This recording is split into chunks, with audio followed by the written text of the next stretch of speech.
Let's bring in our panel now. Susie O'Brien, columnist for the Herald Sun, joins us from Melbourne, and Stephen Cenatiempo, Radio 2CC breakfast host in the nation's capital. I mean, that's the sort of art that I think we could all produce and then soak up the fame and glory, Susie.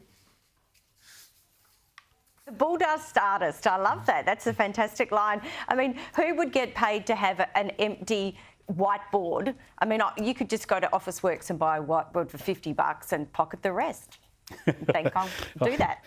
I just love his honesty. He just took the money and ran.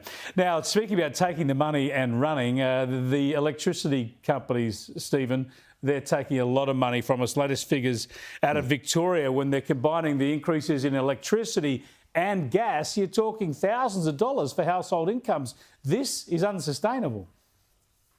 Yeah, and it's happening. It's not just Victoria; it's happening right across the country, Chris. And it makes a mockery of the $275 reduction that we were promised by the government in the lead up to the election. I know that's not supposed to kick in yet, but by the time it does kick in, our energy bills will have gone up by $2,750, and then we'll get our $275 back. It's just extraordinary. But look, I don't know how families are doing it. I mean, as a single bloke living by myself, I can make these things work. But how does a family with a couple of kids manage a $4,400 annual electricity and gas bill when, you know, and then it's only going to get worse as governments make us turn off the gas and switch over to more electricity, which is not going to be available because we don't have enough supply in the grid to start with, and it's going to be too expensive anyway. I mean, it keeps compounding, and we've got a government that is not focusing on any of these things that are affecting everyday Australians. They're focused on the great distraction, which thankfully in about 4 weeks' time will be over, hopefully.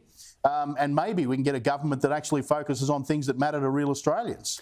Yeah, look, I think any government can walk and chew gum at the same time, and I think they've been too focused on reducing emissions for years, decades, in fact, Susie. This is the problem. There's no surprise, and it's not just families. Think about pensioners on fixed incomes and self-funded retirees running down their savings. These are really, really painful cost pressures. And they're brought about by this fascination for getting rid of the cheap coal energy that Victoria had and stopping any more drilling for gas, and they wonder why the prices go up.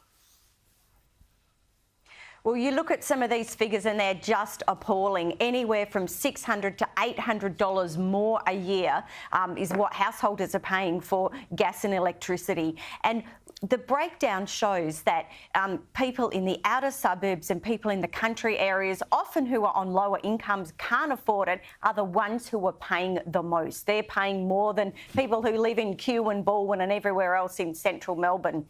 And I think this is replicated around the country. For example, one of the biggest increases in power was in the Latrobe Valley, the home of, you guessed it, a whole lot of big coal power stations. Yeah, and I think that's got to be damn unfair.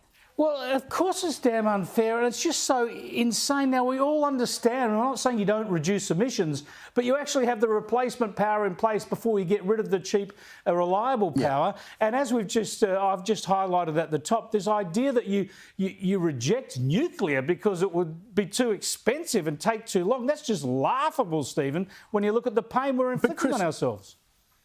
Not only do you reject nuclear, but you go and spend a lot of taxpayers' money on a fictitious study to suggest that nuclear is going to cost $387 billion, when by any account it's not. I mean, and I said this to a couple of Labor politicians on my show today. Why on earth does a government who doesn't believe in nuclear spend our money doing a study to come up with a fictitious price for something that it has no intention of doing? It's just extraordinary in the midst of the crisis that we're in at the moment. Not only the energy crisis, but the cost of living crisis that goes along with it. And we've got a government out there playing games because we have the single most incompetent minister in the government looking after energy in the middle of an energy crisis. Yeah, it is extraordinary stuff. I think I've got a tweet from Chris Bowen here that I noticed this afternoon. Hopefully we can chuck it up here. But he puts out a headlines talking about the stunning stupidity of the coalition nuclear push is now in plain view. He's riffing off Q&A from last night.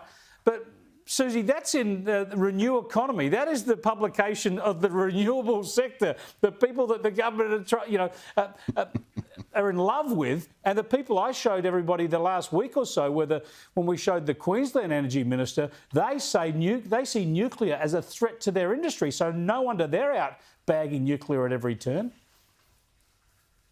No one's going to be bringing nuclear anytime soon. Even though down the track it might be cheaper and it might be safer, it's just not on anyone's agenda. I mean, it's just pie in the sky. But the biggest problem at the moment is the gap between the projects to increase supply of electricity that they have actually approved and those that have actually started. And that is billions and billions of dollars in their gap. And that's the thing that the government needs to be really held to account. They can talk all they want about emissions, but let's talk about supply, because that's what's going to heat or cool our houses come Christmas time. Yeah, well, the simple fact is, Chris, they can't supply it with renewables. They just can't do it with renewables. No.